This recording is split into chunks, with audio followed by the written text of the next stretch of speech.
Hello, everybody. This is Steve Poulter. Welcome to my chat, broadcast, podcast, whatever you want to call it. It's actually my second attempt today.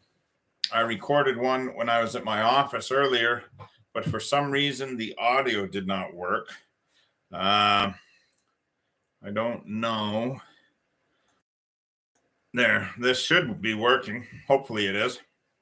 But this is what I'm talking about today. First off, I talked about this being February, Black History Month, how I always love February because I learn about so many people through YouTube or Facebook or TV or movies, just so many people that you'd never heard of, African Americans or African American brothers and sisters who contributed so much to the arts, to history, to science, to all parts of our culture.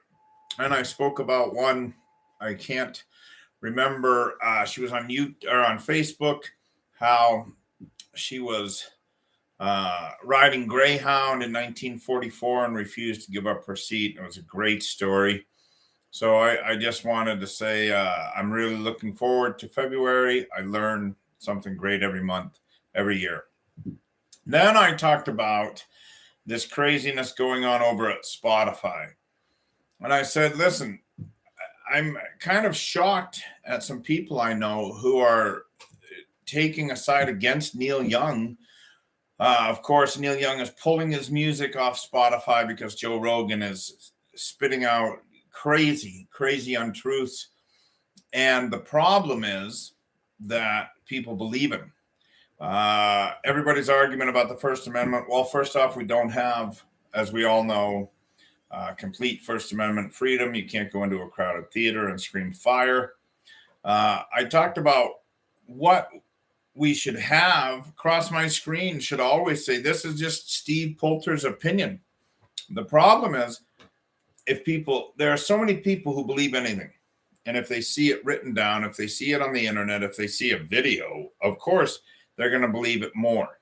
And if there's somebody who has any level of fame or notoriety, they're going to believe it more. And so I think the mistake that we are seeing is Joe is acting like what he's saying is fact. When you had so many people in the medical profession who wrote in and said, this is craziness and it's dangerous. So I completely support Neil Young in pulling his music and Joni Mitchell and others.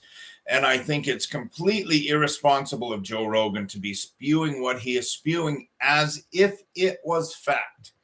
Now, he can say, in my opinion, the government's crazy. This is a big government conspiracy to get us all addicted to getting a shot every month. Whatever he wants to say, he has the right to say it. But it's how he says it.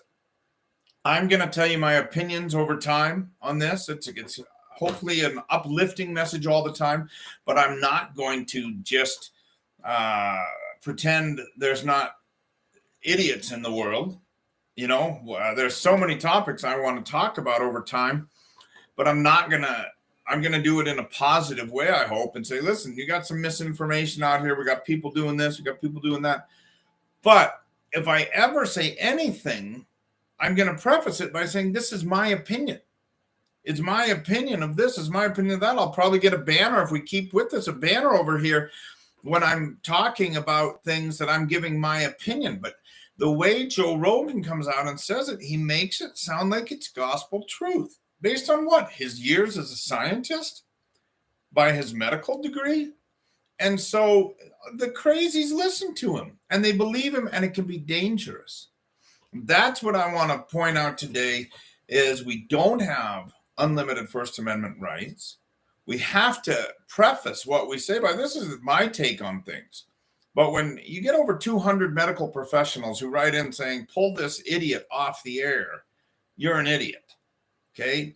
And for people saying Neil Young should be called on the carpet, it's his music. He has the right to do whatever he wants. They pay Joe Rogan a salary to put him on there. That's just craziness. They don't pay musicians a salary. It's Neil's music. He can do whatever he wants with it.